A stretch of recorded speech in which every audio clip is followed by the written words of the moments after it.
नमस्कार, आपण पाहत आहात विश्वात्मक लोकस्वामी वार्ता न्यूज।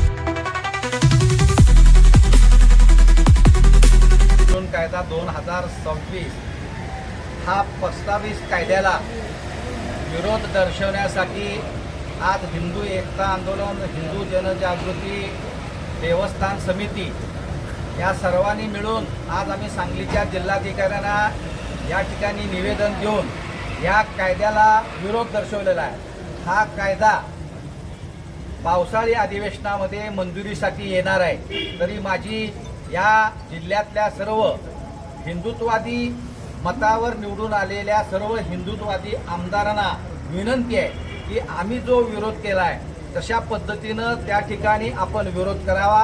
हा कायदा एकतर्फी हिंदूंच्या विरोधात आहे, परंतु मुस्लिमांचा जो वक्फ बोर्ड आहे, दर्ग्याच्या जमिनी आहेत, चर्चच्या जमिनी आहेत, यांना मात्र या ठिकाणी हा कायदा लागू नाही। तर हा हिंदूंच्या देवस्थानावर वरवंटा फिरवणारा आणि बिल्डरांच्या घशामध्ये कोट्यावधी रुपयाच्या जमिनी घालण्याचा हा डाव हा सर्वांनी मिळून उधळून लावला पाहिजे।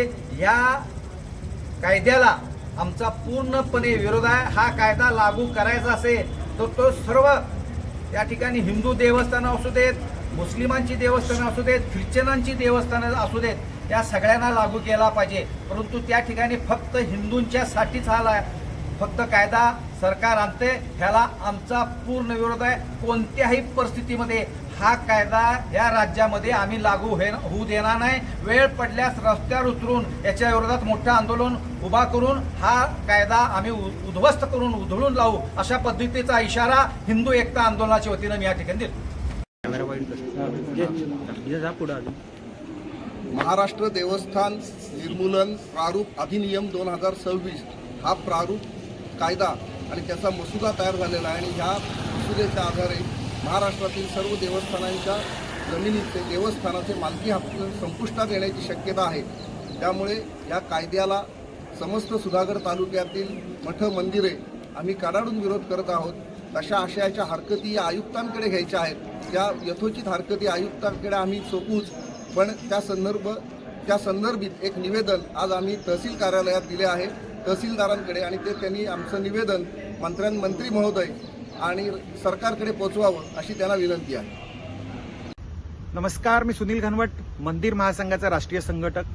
संपूर्ण महाराष्ट्रातल्या मंदिर विश्वस्त पुरोहित पुजारी यांनी महाराष्ट्र सरकार जो प्रस्तावित देवस्थान इनाम निर्मूलन प्रारूप अधिनियम 2026 हा कायदा आणत आहे आणि या कायद्याद्वारे मंदिराच्या ज्या अधिकृत मालकीच्या जमिनी आहेत त्या वहिवाटदार मिराजदार यांच्या नावावर करण्याचा जो घाट घातलेला आहे, याला विरोध करण्यासाठी संपूर्ण राज्यभर आंदोलनाच्या पवित्र्यात हे सगळे आलेले आहेत। आणि जवळजवळ 300हून अधिक मंदिराचे जे 1000हून अधिक विश्वस्त आहेत त्यांनी लेटरहेडद्वारे आपापल्या निवेदनाद्वारे सरकारकडे याचा हरकती नोंदवण्याचा भाग विभागीय आयुक्त कार्यालयात केलेला आहे। वास्तविक पाहता या कायद्याद्वारे छत्रपती शिवाजी महाराजांनी पूर्वीच्या राजे राजवाड्यांनी ज्या जमिनी मंदिरांना अन्नछत्र चालवण्यासाठी, मंदिराची व्यवस्था चालवण्यासाठी दिलेल्या होत्या, त्याच जमिनी एक प्रकारे या काढून घेण्यात येणार आहेत। या कायद्यान्वये वक्फ बोर्डला रितसररित्या वगळण्यात आलेल्या आणि मंदिरांच्या जमिनी मात्र या ठिकाणी विकण्याचा किंवा अन्यांच्या नावे हस्तांतरित करण्याचा भाग यामधनं होतो आहे। याला तीव्र आक्षेप नोंदवण्यात आलेला आहे। मुख्यमंत्र्यांपासून ते अगदी तहसीलदारांपर्यंत सर्व ठिकाणी याचे निषेध नोंदवण्यात आलेले आहेत आणि या कायद्याला हरकती घेण्यात आलेल्या आहेत। पावसाळी अधिवेशनात हा कायदा करण्याच्या बाबतीत सरकारनं घोषणा केलेली असली तरी विविध आमदारांच्या भेटीगाठी दरम्यान त्यांनी सुद्धा सांगितलेलं आहे की हा कायदा ज्या पद्धतीने प्रस्तावित आणलेला आहे या कायद्याला आम्ही देखील पावसाळी अधिवेशनामध्ये विरोध करू। एकंदरीतच मंदिर विश्वस्तांच्या भावनांचा आदर करून मंदिरांच्या संदर्भात जी पूर्वापार चालत आलेली व्यवस्था आहे ती तशीच राहावी, त्याच्या जमिनी हस्तांतरित करण्यात येऊ नये। अन्य प्रकारे जर काही करायचं सरकार निश्चितपणे करू शकतं, परंतु या जमिनींच्या बाबतीत असा निर्णय घेऊ नये।